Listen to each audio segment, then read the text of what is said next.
Hello, everyone, and welcome into the fantasy football universe. I am Aaron St. Denis at FFMadScientist, and I'm joined today by Jeremy Shulman at FF_Rebel. We are here today for the 2024 rookie sneak peek of Maryland quarterback Taulia Tagovailoa. I think I almost got that right. Pretty close. I like it. It's going to be one of those names like we just, it's not what why. These names, some of these names. This is the hardest part of rookie season, learning the new names. The scouting reports are easy. It's learning the damn pronunciation. So at least we've been practicing that last name for a few years now. So yeah, we got the last name down. Still can't get it right. People have just given up. There's Tagovailoa and Tagovailoa. People just Tagliatelle. Yeah, exactly. He is from Ewa Beach, Hawaii, and was a 4-star recruit out of Thompson High School in Alabama. I attended Alabama as a redshirt freshman, but transferred to Maryland after that season after being buried behind Mac Jones and Bryce Young on the depth chart. That's not reassuring that he couldn't beat out Mac Jones and Bryce Young. Not off to a great start. If you want the full write-up of this one or any of the other prospects, head over to fantasyfootballuniverse.com. So in 2022, as a freshman, he went to Maryland and it appeared in 13 games, totaled 1,011 passing yards with a 7 touchdown, 7 interception season. Not great. 2021 was his breakout as a junior. Appeared in 13 games, racked up 3,860 passing yards with 26 touchdowns and 11 interceptions. Much better. All would be career highs. He posted a similar stat line in 2022 and 2023 for that matter. As a junior in 2022, he appeared in 12 games, put up 3,008 passing yards, 18 TDs, 8 interceptions. And his final season at Maryland was as a senior in 2023. He played in 12 games, put up 3,377 passing yards, and 25 touchdowns and 11 interceptions. So he had 3 pretty good seasons there to end his career at Maryland, broke 3,000 in all of them. The most encouraging thing to me, I guess, was that he really started to, he starts here with a even touchdown interception ratio. Then he starts going to where it's more 2.5 to 1. He still needs some work on the security, but he was showing some solid improvement, and the Big Ten wasn't exactly easy. The other main concern is right here. He got beat out by Bryce Young. He's also Bryce Young's size, which is not great. That was the knock on Bryce Young. So 5'10", first percentile. 200 pounds, third percentile. He is 22 years old and a junior. So I told you the passing numbers were good. The turnovers are still a little bit of a concern. The height is really a huge concern for me. What did you think of Taulia? Yeah, he's fine. He's kind of one of those guys that just blends in with the rest of them. But like you're mentioning, a size, what is it, 5'10", 200? His brother is 6 foot, 217. So he's just a little bit on the other end. And you can see his struggles as well behind the line. He's kind of an average NFL quarterback. Like you mentioned, Bryce Young. This is Bryce Young, but in the athleticism of Tua, right? So, without that elite athleticism, that's going to hamstring him. And the other issue, as we'll get into here in a minute, he's not a great thrower of the football, not super accurate, gets lazy at times. So there's a lot working against him in addition to, starting from Maryland and not Alabama here. I thought it was a mixed bag, and we'll get into the scouting report, but I thought there were times where he was really accurate, and there were times where I don't know if he was rushed, but his footwork gets sketchy, and he looks like he really struggles to lead a receiver or throw it in the right area, but we'll get into that. Scouting reports strengths. He has a very strong, stocky build despite his height limitations. He's a bit of a smaller tank type. Good runner and a solid tackle breaker in space. He's pretty shifty. Very accurate and confident passer at times. I think that is more in a clear pocket and with time, which is typical for most quarterbacks. Like I said, and I'll get into later, his footwork at times breaks down, and it just looks like he stops processing things and his throws go all to hell. But he goes from where he's like a 90 on the accuracy rating to a 10 in a quick hurry and flip-flops back and forth. And that's why we see the interceptions, they're always consistently in the same range here. It's still 2 to 1 at the end, but we're still seeing a lot of turnovers here, and that's why, because he's prone to breakdowns. Natural athlete with obvious upside despite his size. So I think in the end, he's probably a career backup at best. He Sure. does have some great traits, but he's just got so many negatives to him. It's really tough. Did you see anything as far as strengths go that really stood out to you? Yeah, there's two things, and you mentioned kind of both of them here. The first one is his mobility. It's not just kind of running around the field, but he's got a decent pocket awareness that allows him kind of to get outside the pocket because, like you said, he's short. Those shorter QBs are always looking to do that anyway because they just need to be able to see the field better. But so his mobility is good, and he's able to escape the rush and get outside the pocket when necessary.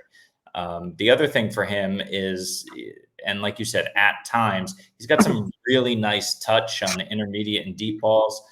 His accuracy can be pinpoint and he can drop it in a bucket. The problem is that just doesn't show up consistently. So that's something that is in his bag of tricks, but he really needs to work on that, develop it, and become a lot more consistent with those balls.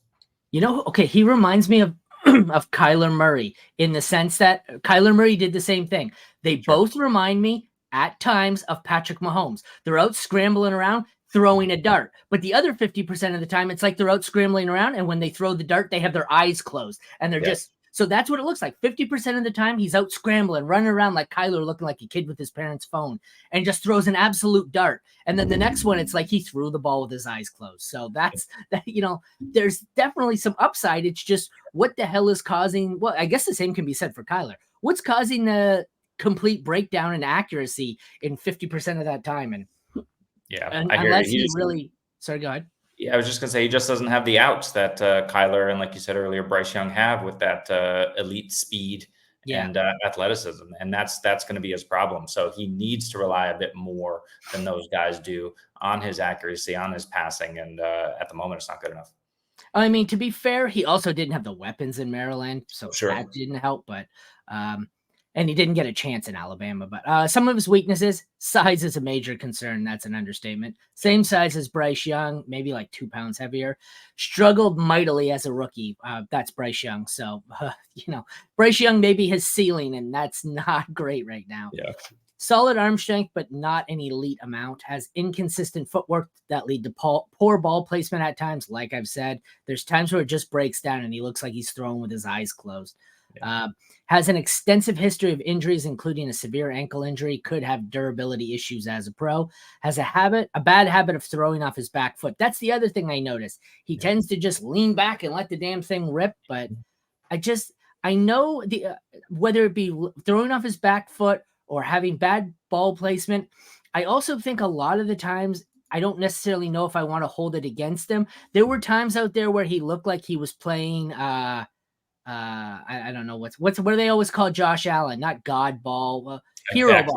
He's out there playing hero ball. He knows he has no weapons, and he's just saying, "Fuck it, I'm going to throw this in there, and I'm either going to zing it in for a touchdown or it's going to get picked." And so he's just going, "I got nothing, and I'm just throwing it up." So some of the times I think it was legit just a lack of any talent around him. But there's still other things like I said, this back foot throw is bad. There's times where it breaks down outside the pocket, especially, and goes to the inconsistent footwork. The ball's all over the damn place. So sometimes you would swear he was leading the defensive back and not the receiver. So what did you notice as his biggest weakness? Yeah. You mentioned throwing off his back foot. It's also throwing off his front foot with no drive on that back foot, just getting lazy with it. Like there's no excuse for it, right? He'll have a clean pocket at times and he'll just be super lazy, almost as if he's like trying to be hyper accurate with the football instead of just not thinking about it and slinging it. So that's a huge red flag for me. He needs to be able to just comfortably sit back there, push off his back foot and fire it in there on a dime. And the fact that he can't do it even in kind of those, short 5-yard passes from the line of scrimmage, that's a huge, huge problem for me. I don't know if you've seen this, I found it even worse on the short passes because it was like he knew they didn't have the talent. And instead of throwing the football, he looked like he was throwing a dart, just trying to literally throw darts. And it had no zip at all. And it just floated out there. And I was like, oh, that's an easy interception. So like I said, once again, I'm not sure if that's all his fault. I think it's a big result of just having no talent, but it's also a really bad trend. Like he's got some really bad habits here that he needs to break. And there's also a few times where I think he also, like you said, he looked lazy, was just, fuck it, it's Maryland, and just threw the ball. We suck, I'm just going to throw the ball. Yeah. So. Yeah. Listen, he's probably on his name value alone. He's likely to be drafted, but I really wouldn't be surprised if he went undrafted. I just don't see enough there from him and his size and his less than elite athleticism and his accuracy issues. For me, it's just I would struggle to do more than take like a 7th round flyer on him if I'm an NFL team.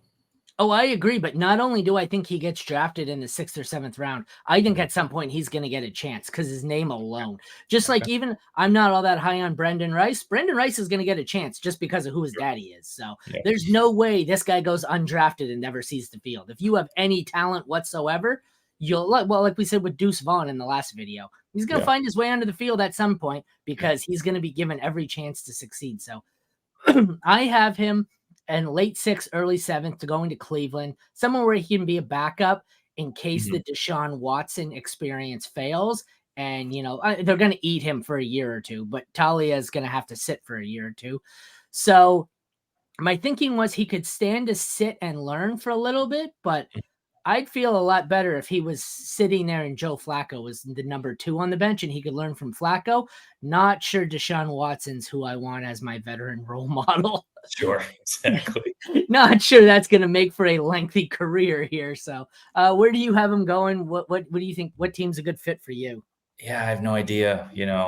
I think it makes a lot of sense, right? You want him to be able to sit and learn, try and take the Jordan Love route. The problem is he's not the Jordan Love talent that you want to see coming out of Maryland. I think it's going to be a big adjustment for him anyway. Maybe somewhere like, I don't know. Again, you want somewhere where the pressure isn't intense to win right now, and he can sit back and learn. Maybe New Orleans is a decent spot for him. Maybe on the Dolphins with his brother, right? Where he can just get the best possible kind of and learn a system, and maybe just be there, like you said, earn that backup money, be there as moral support for bro, and then kind of step in as like 85% of Tua if Tua goes down. Just play anytime Tua's out with a back injury. Exactly. Yeah.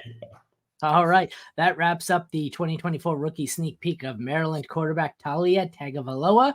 If you want the full write-up of him or any of the other top 150 or so prospects, head over to the fantasyfootballuniverse.com or check back tomorrow for the next prospect in our series. For Aaron and Jeremy, thank you all for tuning in to the Fantasy Football Universe. We will see you again tomorrow.